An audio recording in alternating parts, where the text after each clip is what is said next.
Bonjour à tous et à toutes dans ce nouvel épisode de la radio-TV de la Société marocaine de dermatologie pour parler d'un sujet qui est passionnant mais souvent négligé, qui est les pathologies ingayales. Parfois, cet aspect qui sont banals, qui peuvent révéler des pathologies dermatologiques qui sont sévères et graves. Et parfois, ils sont responsables d'un aspect qui est défigurant, qui peut altérer significativement la qualité de vie des patients. Je pense que vous avez deviné, donc nous avons la chance d'avoir parmi nous l'experte en pathologie ingayale, c'est professeur Chihab Soumia, qui est le chef de service de dermatologie du CHU de Casa. Et nous avons le plaisir de l'avoir parmi nous pour parler de ce sujet passionnant. Donc, professeur Chihab, vous pouvez nous rappeler les différentes affections ingayales qui sont fréquentes que vous rencontrez dans votre pratique quotidienne. Très bien. Bon, tout d'abord, merci pour l'invitation. Alors, les pathologies inguéales les plus fréquemment rencontrées en pratique quotidienne, bien sûr, vous le devinez, ce sont les onychomycoses. Donc, il occupe à peu près les 2 tiers des consultations spécialisées en onychologie. Vient par la suite les pathologies inflammatoires, en particulier le psoriasis et donc le lichen, et bien sûr les pathologies tumorales. Mais à part ces pathologies infectieuses, inflammatoires et tumorales, eh bien, il y a bien sûr la pathologie mécanique la plus fréquente qu'on voit également, c'est l'ongle incarné. D'accord. Principalement, ce sont les plus fréquentes pathologies qu'on... Donc, pour vous, professeur Chihab, qu'est-ce que vous nous conseillez pour chercher comme signe clinique ou fonctionnel qui peut nous alerter ou nous orienter vers une pathologie qui est soi-disant sévère ou qui peut nous alarmer et nous orienter carrément vers une pathologie qui est maligne ou tumorale? Des choses qu'on Alors, doit en chercher. matière de pathologie inguéale, quand on va suspecter une pathologie maligne, bien sûr, vous avez les bandes mélanonichiques. Donc ça, c'est classique, en particulier chez l'adulte. Quand ça survient de façon isolée sur un ongle unique, quand la bande devient plus large, plus pigmentée, c'est-à-dire l'évolutivité de la bande est suspecte. Mais à part ça, toute pathologie inguéale qui touche un seul ongle, avec une destruction inguéale, est suspecte de malignité. Et dans ce cas-là, il faut faire une biopsie. D'accord. Professeur Chihab, qu'est-ce que vous en pensez de la place de la dermoscopie dans le diagnostic ou l'orientation diagnostique des pathologies inguéales dans votre pratique quotidienne? Alors actuellement, la dermoscopie elle nous aide beaucoup pour le diagnostic des différentes pathologies inguéales, en particulier la mycologie. Je dirais entre guillemets, bon, elle ne peut pas remplacer l'examen mycologique classique parce qu'on doit connaître l'agent causal de l'onychomycose, mais c'est un élément orientateur qui confirme donc notre impression clinique qu'il s'agit bien d'une onychomycose par la présence des spicules, l'aspect en ruine quand on fait la dermoscopie donc du bord libre de l'ongle. En matière de psoriasis également, elle peut être d'un grand secours parce qu'elle va nous montrer les hémorragies filiformes au niveau de la tablette inguéale, chose qu'on ne peut pas voir donc à l'œil nu, également dans le lichen. Et bien sûr, dans les bandes mélanonichiques également, donc elle peut nous rapporter un grand outil. C'est un grand outil pour le diagnostic de ces pathologies. Et pour vous, professeur Chihab, pour la biopsie ingéale, personnellement, je la considère comme un geste qui est vraiment très, très invasif. Donc, dans quelle situation vous recommandez la réalisation d'une biopsie ingéale?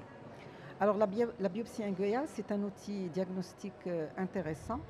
Moi, personnellement, bien sûr, en dehors de la pathologie tumorale, où c'est le seul examen qui va confirmer la nature de la tumeur. Est-ce que c'est un Bohen? Est-ce que c'est un mélanome? Est-ce que c'est une autre pathologie tumorale? Il y a bien sûr le diagnostic différentiel entre le lichen et le psoriasis. Cliniquement, des fois, c'est très difficile de faire la part des choses et on est obligé de passer par la biopsie inguéale. Et donc, ça dépend de la teinte. Est-ce qu'elle est matricielle? Est-ce qu'elle est seulement la teinte du lit? Et à ce moment-là, on peut faire des biopsies selon, comme j'ai dit, est-ce que c'est matriciel ou bien le lit de l'ongle qui est atteint pour confirmer les diagnostics qu'on a déjà évoqués cliniquement. D'accord. Donc, pensez-vous, professeur Chihab, que la plupart des dermatologues font cette biopsie ingéale? La plupart des dermatoses Oui. doivent être Non, biopsiées. non, les dermatologues. Pour les dermatologues, est-ce que vous en pensez que tous les dermatologues peuvent faire une biopsie ingéale? Bien sûr. Ah oui, donc ça c'est un geste qu'il faut apprendre au cours de la spécialité. À partir de la donc deuxième, troisième année, donc tout dermatologue en formation doit pouvoir faire donc une biopsie inguinale, Oui, sans aucun doute, oui. d'accord.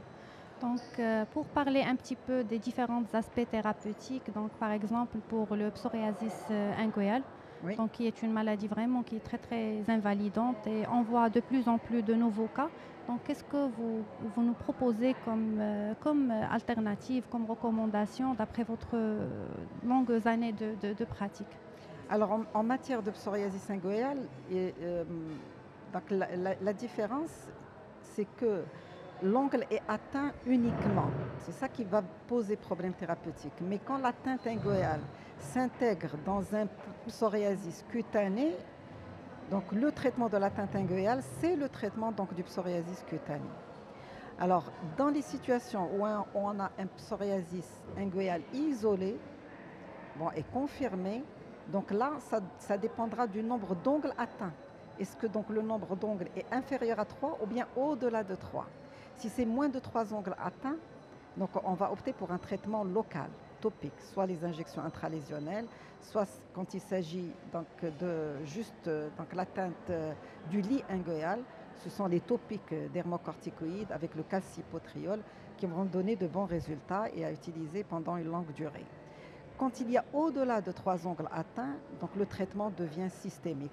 Donc il faut raisonner comme un psoriasis cutané étendu et à ce moment-là adapter le traitement qu'on connaît donc, avec les différentes molécules existantes sur le marché. D'accord.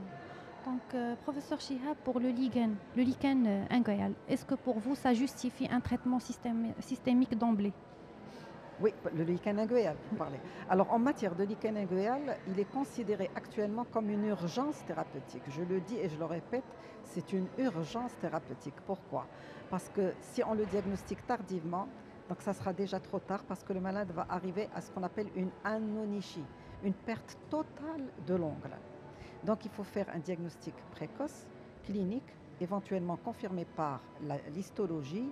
Et à ce moment-là, c'est un traitement systémique par corticothérapie injectable, donc une fois par mois, donc pendant 3 jusqu'à 6 mois, voire même parfois jusqu'à un an. Donc, et on a donc de bons résultats avec ce traitement systémique. Et c'est donc la raison également pour laquelle on veut absolument faire la part entre le psoriasis et le lichen, parce que le lichen, on va donner une corticothérapie systémique, alors que dans le psoriasis, c'est contre-indiqué. Donc, d'où l'intérêt donc, de faire les biopsies et de confirmer ce diagnostic. D'accord. Donc, arrivons à un sujet qui est vraiment trop grave. Donc, on va parler du mélanome inguéal. Mhm. Donc, pour vous, professeur Chihab, quels sont les signes qu'il ne faut pas rater pour soupçonner un mélanome, surtout dans les formes de début? Oui. Alors, en matière de mélanome inguéal, donc il faut bien le savoir, donc ça émane donc de la matrice donc inguéale, et ça peut se manifester dans la majorité des cas sous forme d'une bande. Alors, malheureusement, les cas ils arrivent à un stade avancé parce que ce sont des bandes mélanonichiques qui ont été méconnues ou négligées. Et donc là, ça peut donner des mélanomes donc à des stades avancés. Bien sûr, comme vous le savez, donc la bande mélanonichique chez l'enfant, on surveille jusqu'à l'âge de la puberté, mais on est catégorique. Une bande qui persiste au-delà donc de l'âge de la puberté, il faut la biopsie parce que ça va être un précurseur de mélanome à l'âge adulte. C'est ça le message que je voudrais faire passer. Et bien sûr, qu'il y ait une bande qui va apparaître de nouveau chez un adulte, il faut la surveiller. Dès qu'elle va dépasser donc, les 2 tiers de la tablette inguéale, elle va se noircir beaucoup plus. Donc là, il faut pas hésiter à faire une biopsie à ce moment-là. D'accord. Donc, merci beaucoup, professeur Chihab, pour ces réponses et pour des petites recommandations pour les jeunes dermatologues. Est-ce qu'il y a des astuces ou bien des bouquins que vous recommandez pour bien Alors, maîtriser la exactement. pathologie Alors inguéale? pour la pathologie donc la plus fréquente qui est l'onychomycose, donc malheureusement on reçoit de plus en plus donc de patients qui ont été traités auparavant par des collègues, mais sans amélioration. Et quand on voit le patient, on fait l'interrogatoire, ce qui manque donc à la prise en charge de ces onychomycoses, c'est la version chimique et mécanique. Alors comme je le dis toujours donc aux résidents en formation, je leur dis on ne peut pas traiter un abcès sans l'évacuer. C'est la même chose pour l'onychomycose. Si on ne réduit pas donc, la charge fongique en faisant une avulsion chimique suivie par une avulsion mécanique avant de démarrer le traitement, donc on ne va pas réussir notre traitement de l'onychomycose.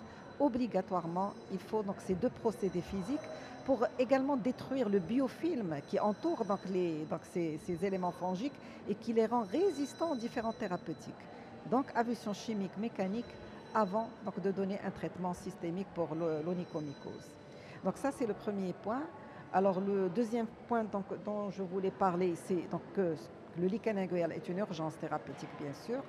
Et le troisième point sur lequel je voulais insister, c'est devant une dystrophie inguéale monodactylique, il faut craindre une tumeur et faire bien sûr une biopsie inguéale le plus rapidement possible. D'accord, donc merci beaucoup professeur Chihab pour cette intervention qui est vraiment très riche et très intéressante et je vous souhaite une très bonne journée et à très bientôt avec un nouvel épisode de la radio TV de la SMT et merci. Merci beaucoup, merci.